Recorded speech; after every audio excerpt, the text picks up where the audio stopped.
오늘 하나님의 말씀 누가복음 17장 17절과 18절 말씀 함께 보시겠습니다. 하나님의 말씀 누가복음 17장 17절에서 19절까지 말씀 함께 봉독하시겠습니다. 예수께서 대답하여 이르시되 10사람이 다 깨끗함을 받지 아니하였느냐? 그 9은 어디 있느냐? 이 이방인 외에는 하나님께 영광을 돌리러 돌아온 자가 없느냐 하시고 그에게 이르시되 일어나 가라, 내 믿음이 너를 구원하였느니라 하시더라. 아멘. 이 말씀을 본문으로 하여 보이는 것과는 다른 실상이라는 제목으로 하나님 은혜 나누겠습니다. 제목 한번 따라해 보실까요? 보이는 것과는 다른 실상. 네, 오늘 말씀의 제목입니다. 저는 과거에 미국에서 공부할 때 학교에서 아르바이트를 좀 했었는데요. 도서관에서 경비 일을 했습니다. 학생들이 보통 많이 하는 아르바이트였습니다. 경비를 하다 보니까 여러 가지 드나드는 사람들도 있고 가끔씩 도난 사고도 나고 그럽니다. 그런데 제가 학생으로서 아르바이트를 할 때 그 도서관에 경비 책임을 맡은 그 직원분은 여러 업체에서 이 보안과 경비 책임을 맡은 그런 경험이 있었던 분입니다. 이분이 경험담을 얘기하는데 아주 좀 놀라운 이야기가 있었습니다. 이분은 큰 이 전자제품을 파는 가게에서도 보안 책임자로 일했었는데 도둑이 많다라는 것이죠. 와서 이제 물건을 훔쳐가는 것입니다. 그런데 전문적인 도둑도 있지만 보통 사람들이 그렇게 작은 전자제품을 훔쳐가는 것을 이제 발각을 당해서 잡히고 또 경찰에 넘겨지고 이런 일이 많았다는 겁니다. 근데 그 보통 사람들은 누구냐? 진짜 보통 사람들이라는 것이죠. 어떤 특징도 없대요. 남녀노소 다 있다는 것이고 직업으로 봐도 안 그럴 것 같은 직업을 가진 사람들이 어떤 경우는 학교 선생님이, 대학 교수가, 군인이 그렇게 와서 훔쳐가기도 하고 심지어는 신부, 수녀 이런 사람들이 와서 전자제품 훔치다가 잡히는 경험도 그런 경우도 있었다라는 것입니다. 수녀복 입고 어떻게 훔치는지 참 좀 이상하기는 합니다. 그래서 굉장히 뜻밖이었습니다. 그러면서 느낀 것이 사람이 직업이나 사회적인 신분이나 겉모습으로 외모로 판단할 것이 아니다라는 것을 이제 새삼 느끼게 되었습니다. 제가 좋아하는 서양 속담에 반짝이는 것이 다 금은 아니다 그런 속담이 있습니다. 반짝이고 반짝반짝하고 금인가 했더니 금이 아니라 알고 보니 유리 조각이라든지 깨진 병 조각이었든지 이럴 수가 있는 것이죠. 그러니까 좋아 보이는 겉모습을 가지고 그 속까지 판단하면은 안 된다라는 그런 교훈이 되겠습니다. 그런가 하면 반대의 경우도 있습니다. 실제로 그 반대의 시도 있어요.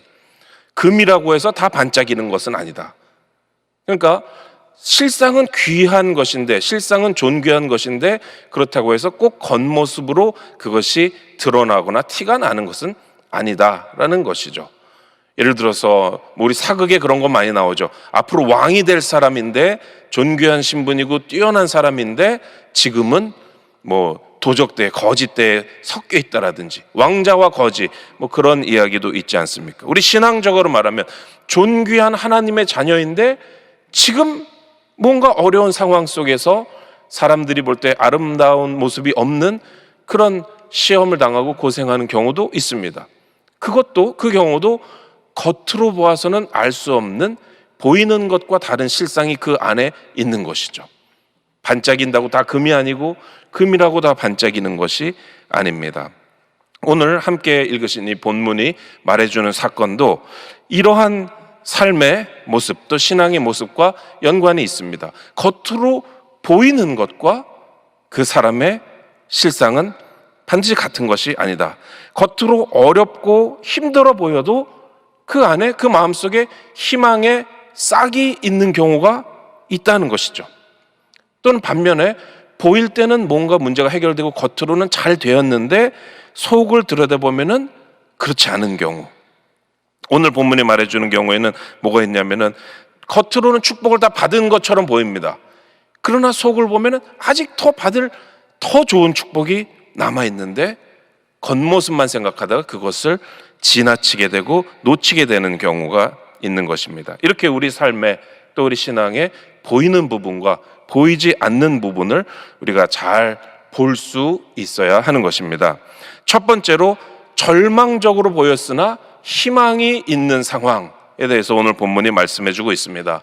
오늘 본문에서 예수님은 우리의 구원을 이루기 위해서 예루살렘으로 여행을 하고 계시는 중입니다. 십자가 구원을 위해서 가고 계십니다. 누가복음 17장 11절에 보니까 예수께서 예루살렘으로 가실 때에 사마리아와 갈릴리 사이로 지나가시다가, 이렇게 예수님과 제자들이 그 일행이 길을 가는데 그런데 누군가를 만납니다. 한 마을에서 있었던 일입니다. 12절에 보니까 한 마을에 들어가시니 나병 환자 10명이 예수를 만나 멀리 서서, 이 나병 환자 10명은 예수님을 만나기는 만났는데 가까이에서는 만나지 못한 것이죠.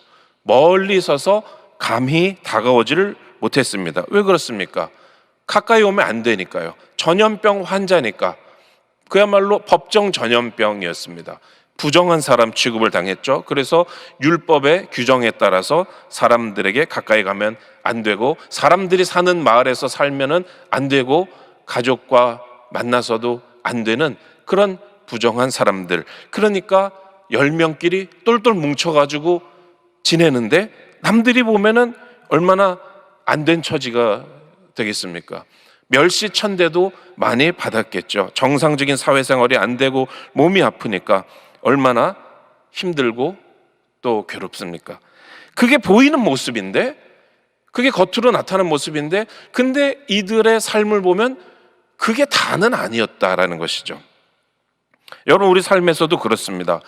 보이기에는 굉장히 실망스럽고 절망적인 상황에 처해 있는데 실상은 그 마음속에 뭔가 다른 부분이 있는, 뭔가 소망이 있는, 뭔가 희망이 있는 그런 부분이 있지 않습니까? 이 사람들에게, 10명의 나병 환자들에게도 다른 실상이 있었습니다. 이 사람들의 마음이 아직 죽지 않았습니다. 아직 인생 다 포기하지 않았습니다. 그래서 이 사람들이 13절에 보니까 소리를 높여 이르되 예수 선생님이여 우리를 불쌍히 여기소서 하거늘. 이들의 실상은 아직까지 삶의 끈을 놓지 않고 예수님이 오셨다 하니까 예수님을 이 사람들이 믿음으로 인정하면서 나아가서 부르짖는 그런 사람들이었던 것입니다. 남들이 볼 때는 저 정도면 정말 인생 절망이다, 포기한 삶이겠지, 자기들도 포기했겠지, 이렇게 생각했는지 몰라도 이들의 마음은 전혀 그렇지가 않았습니다. 마음속에는 삶의 의지가 불타오르고 있었습니다. 다시 한번 건강해지고 싶다는, 그리고 예수님을 만나서 부르짖으면 뭔가 우리가 다시 한번 건강해지고 정상적인 삶으로 돌아갈 수 있다는 그러한 희망을 놓지 않고 있었던 것입니다. 다시 한번 내 가족에게 돌아가서 살고 싶다는 그런 의지를 가지고 있었습니다. 여러분, 우리가 이런 것이 다 우리가 바라는, 인생에서 바라는 상황입니다. 어려움이 있어도 또 지금 주변 환경이 굉장히 절망적으로 보여도 그 안에 어떤 밝은 미래의 싹을 발견하기를 우리 모두는 원하고 있는 것입니다.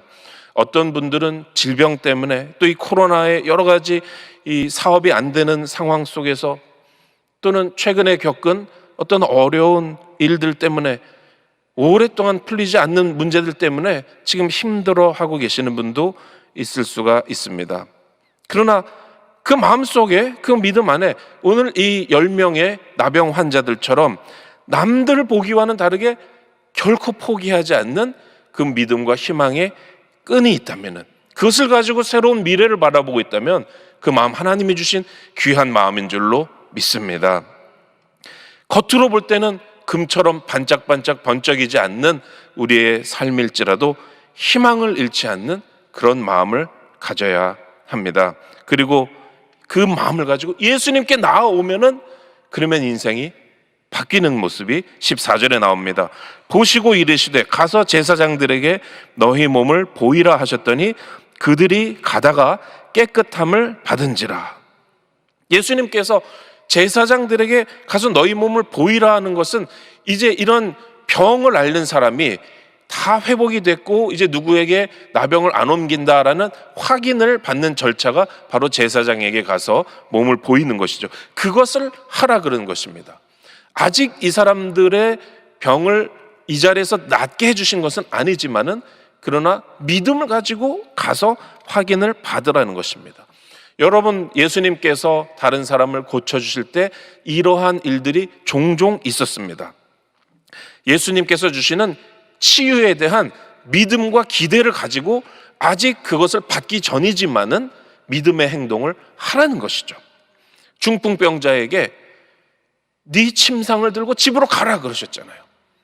막 팔다리를 주물러서 다 고쳐주신 다음에 이제 다 나았으니까 가시오, 이게 아니라 지금 누워있고 몸이 뻣뻣하게 굳어있는 사람에게 네 침상을 들고 집으로 가라. 예수님이 말씀하셨으니까 치유가 앞으로 일어날 것을 믿고 기대하고 믿음의 행동을 하라고 말씀하신 것입니다. 나아만도 마찬가지죠. 나아만도 요단강에 가서 목욕을 하고 몸을 씻으라고 한 것은 바로 믿음의 행동, 기대의 행동을 하라는 것입니다. 실로암에 이 눈먼 사람에게 눈의 진흙을 이겨서 발라주시고 실로암에 가서 씻으라고 하는 것도 아직 안 나았지만, 아직 그래서 안 보이지만, 그래서 헤매고 더듬어서 가야 되지만, 그러나 응답이 실체가 되기 전에 믿음의 행동을 하라는 예수님의 말씀이었던 것입니다.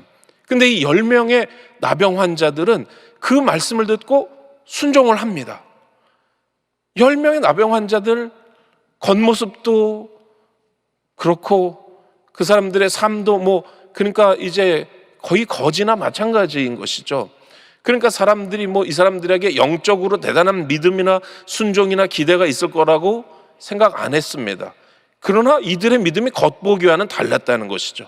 예수님께서 말씀하시니까 지금 낫지 않았는데도 실제로 제사장에게 가는 그 길을 떠나기 시작했던 것입니다. 여러분, 우리가 주님께 나왔으면은 믿음으로 행동하는 것이 있어야 됩니다.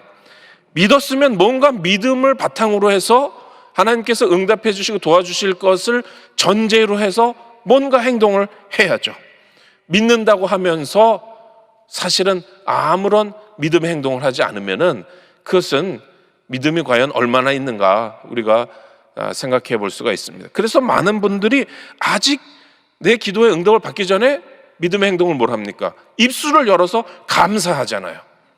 아직 응답이 안 왔는데 감사합니다. 그리고 어떤 경우에는 하나님께서 응답해 주실 것을 전제로 감사 헌금도 드리잖아요.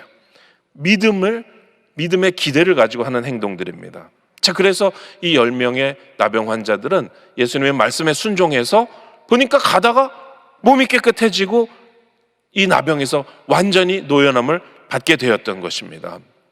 여러분, 대단한 희망과 믿음과 순종과 치유의 사건이 일어났던 것입니다. 절망적으로 보였지만은 겉에 이 피부를 볼 때 나병으로 다 상한 피부였지만은 그 보이는 것이 다가 아니고 그들 속에 있었던 희망과 믿음과 또 예수님의 말씀을 들었을 때 순종하는 그 삶의 모습이 모든 것을 바꾸어 놓았던 것입니다. 그러면은 이게 얼마나 해피엔딩입니까? 이게 잘 된 거 아닙니까? 나병 환자가 고침받은 것 그 이상의 더 좋은 게 뭐가 있겠습니까? 근데 더 좋은 게 있다는 것이죠. 이게 끝이 아니라는 것이죠. 이거보다 더 좋은 축복이 있다는 것입니다. 여기에서 일종의 반전이 일어나는 겁니다. 여러분 잘 아시다시피 10명 중에 9은 나병을 치유받고 그리고 그냥 가버렸습니다. 예수님께 감사하려고 돌아오지도 않았습니다. 한 명만 돌아왔습니다. 그러니까 이들이 받은 축복, 이 기적에 뭐가 빠져 있냐면은 이들의 감사 표시가 빠져 있었다는 것이죠. 이것이 큰 이들에게 손해가 나는 것입니다. 예수님께 돌아와서 감사하면 인생이 정말로 달라지는데 영원한 생명을 얻고 구원을 받는데 그들은 그걸 모르고 겉으로 몸이 나은 것, 그 치유만 받고 좋아서 가버린 것입니다. 겉모습으로 반짝거린다고 그게 다 금이 아닌데 이들은 겉모습만 보고 거기서 예수님과의 관계가 끝난 것입니다. 그러나 반면에 감사하는 마음을 가지면 비록 주님께 나와서 감사하는 사람이 겉으로 볼 때는 보잘것없을지라도 실제로 감사하는 사람이 사마리아 사람이 아니었습니까? 출신도 보잘것없고 성분도 보잘것없고 누구도 사마리아 사람이 어떤 좋은 신앙을 가지고 있을 거라고 괜찮은 사람일 거라고 기대하는 그러한 사회 분위기가 아니었거든요.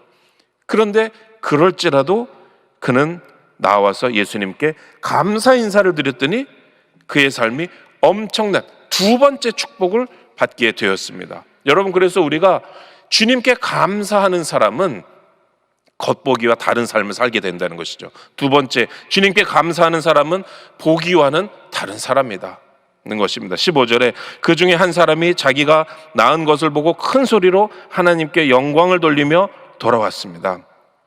자기가 낳은 것을 발견하고 너무나 기뻤습니다.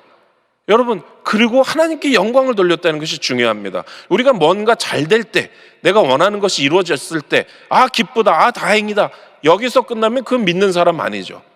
그것을 보고 아 하나님 영광 받으시옵소서, 하나님 감사합니다, 예수님 감사합니다, 이렇게 우리 삶의 모든 좋은 것들은 주님께 영광 돌리는 그러한 자세를 우리가 가져야 합니다. 그래서 이 사람은 16절에 보니까 예수의 발 아래에 엎드려 감사하니 그는 사마리아 사람이라.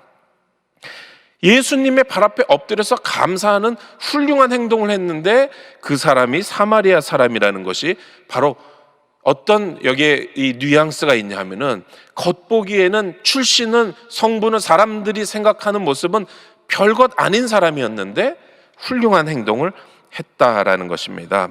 가장 보잘것없는 사람이 나머지 유대인 9명 환자들은 고침받고 가버렸는데 이 사람이 감사했을 때 그게 이 사람의 인생을 다 바꾸어 놓았습니다. 17절에 보니까 예수께서 대답하여 이르시되 10사람이 다 깨끗함을 받지 아니하였느냐, 그 9은 어디 있느냐. 예수님께서는 이 사람들이 다 돌아오기를 원하셨던 것이죠. 10명이 다 돌아오기를 원하시는 게 예수님의 속마음이고 그것이 마땅한 일이다라는 것입니다. 그러나 안 왔습니다. 18절에 보니까 이 이방인 외에는 하나님께 영광을 돌리러 돌아온 자가 없느냐 하시고, 말하자면 1부 순서가 있고 2부 순서가 있는데 1부 순서, 이 고침받은 기적만 체험하고 사람들은 2부, 그럼 마땅히 와서 하나님께 영광 돌리고 예수님께 감사해야 되는데 그 2부를 빼먹고 가버린 것입니다. 1부가 좋았지만 사실은 2부는 더 좋은 것인데 그것을 모르고 간 것입니다. 1부에서 이 사람들은 겉모습으로 온전한 이제 치료받은 정상인이 되었죠. 건강한 사람이 되었죠. 근데 그 겉모습으로 끝내고 마음속에 감사와 하나님께 영광 돌리는 그러한 모습을 갖추지 못했던 것입니다. 여러분, 우리의 삶에서 뭔가 하나님이 우리의 기도대로 좋은 일을 주시고 응답을 해주시고 우리가 하는 일을 잘 되게 해주시고 그런 건 일부입니다. 근데 2부가 중요하다는 것이죠. 2부는 마땅히 거기에 대해서 우리가 기뻐하면서 하나님께 영광을 돌리고 예수님께 감사하는 그 2부를 우리가 살아야 하는 것입니다. 1부보다 더 큰 축복이 있습니다. 감사하는 사람에게 놀라운 축복을 주님께서 주시는 것입니다. 19절에 보니까 그에게 이르시되 일어나 가라, 내 믿음이 너를 구원하였느니라 하시더라. 그래서 이 이야기는 10명이 치료받고 그 중에 한 명이 구원까지 받은 그러한 사건이 되는 것입니다. 나머지 9명은 병 고침 받고 끝났어요. 나중에 또 이제 수명이 다해서 죽고 내지는 또 다른 병에 걸려서 죽고 이랬겠죠. 그러나 이 한 사람은 치유만이 아니라 구원까지 받았습니다. 일부만 참석했던 사람들은 이런 축복은, 더 놀라운 축복은 못 받았습니다. 여러분, 이 사람의 이런 불리한 점, 사마리아 사람이라는 거, 사회적으로 멸시 천대받았다는 거, 그 모든 것을 이 사람은 주님께 감사하는 삶의 자세를 가지고 전부 다 역전시킨 것입니다. 여러분, 우리의 현재 삶의 조건이, 내가 가진 어떤 환경이 어떠할지라도 감사하는 사람이 되면은 그것이 다 극복된다, 더 큰 축복을 받게 된다라는 그러한 놀라운 교훈을 믿음으로 받아들이시기를 주님의 이름으로 축원합니다. 하나님께 영광 돌리고 감사하는 사람은 출신과 신분과 자기가 가지고 있는 능력과 환경을 뛰어넘어서 하나님의 축복을 받는 것입니다. 말씀을 맺겠습니다. 이 세상에서는 보이는 것을 가지고 판단을 합니다. 나병 환자로 보이면 저 사람은 비참하겠지, 마음이 지옥이겠지 이렇게 생각하고, 암 환자라 그러면 저 사람 절망하고 있겠지 이렇게 겉모습을 보고 판단을 합니다. 집에 어려운 일을 겪고 있다 그러면 저 사람 마음에 좌절하겠지 그렇게 생각을 합니다. 가진 것이 없고 지위가 없고 배운 것이 없고 그러면 삶에 대해서 실망하고 분노하고 있겠지 이렇게 보이는 것을 가지고 그 안에 실상까지도 사람들은 판단을 합니다. 그것이 우리가 사는 세상의 모습입니다.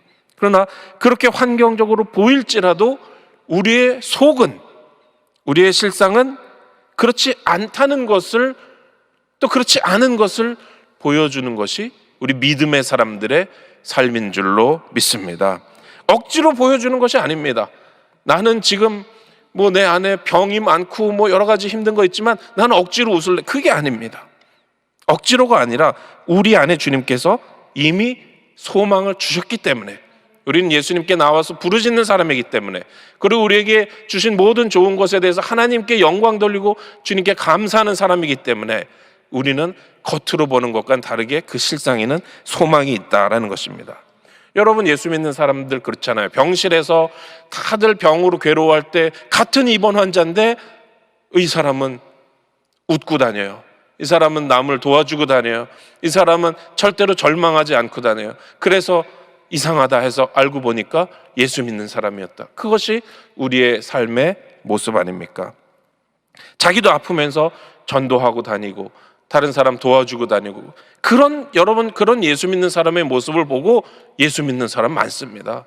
여러분, 겉으로 드러나는 것과 우리의 속사람, 우리의 실상은 다르다라는 것입니다. 여러분, 그리고 말씀드린 대로 1부에서 좋은 일이 있었다고 2부 감사를 잊어버리는 그런 사람이 우리는 절대로 돼서는 안 되겠습니다. 하나님께 영광 돌리고 감사하면 우리의 어떤 연약함이 있을지라도, 어떤 우리가 삶에서 불리함이 있을지라도 그런 것 다 뛰어넘는 축복을 주님께서 주시는 것입니다. 여러분, 이 말씀 아멘으로 받아들이십니까? 아멘. 기도하겠습니다. 하나님 아버지, 감사합니다. 오늘 보이는 것과는 다른 우리 예수 믿는 사람들의 이 속의 실상에 대해서, 주님, 우리가 어떻게 살아야 되고 우리가 어떤 소망을 가지고 있는지에 대해서 이 말씀을 통해서 우리에게 교훈을 주시고 깨우쳐 주심을 감사합니다. 하나님 아버지, 남들이 우리를 어떻게 볼지라도, 어떠한 환경에 있을지라도 우린 주님 안에서 살아있는 소망을 가지게 하시니 감사합니다. 주님, 오늘 하루에 우리의 삶에 어려움이 있을지라도 주님, 감사하고 웃고 하나님께 영광을 돌리며 주변에 예수 믿는 사람의 다른 점을 보이는 그런 우리가 되게 하여 주시옵소서. 감사하는 자에게 놀라운, 생각하지 못한 예비된 축복을 주시는 줄로 믿습니다. 감사하는 사람들 모두 다 되도록 성령님 인도하여 주시옵소서. 주님 앞에 나올 때 감사해서 예물 가지고 나온 손길들 주님 축복하시고 주님 30배, 60배, 100배의 복을 허락하여 주시옵소서. 감사하며 예수님 이름으로 기도 올립니다. 아멘. 하늘에 계신 우리 아버지여, 이름이 거룩히 여김을 받으시오며 나라가 임하시오며 뜻이 하늘에서 이루어진 것 같이 땅에서도 이루어지이다. 오늘 우리에게 일용할 양식을 주시옵고 우리가 우리에게 죄 지은 자를 사하여 준 것 같이 우리 죄를 사하여 주시옵고 우리를 시험에 들게 하지 마시옵고 다만 악에서 구하시옵소서. 나라와 권세와 영광이 아버지께 영원히 있사옵나이다. 아멘.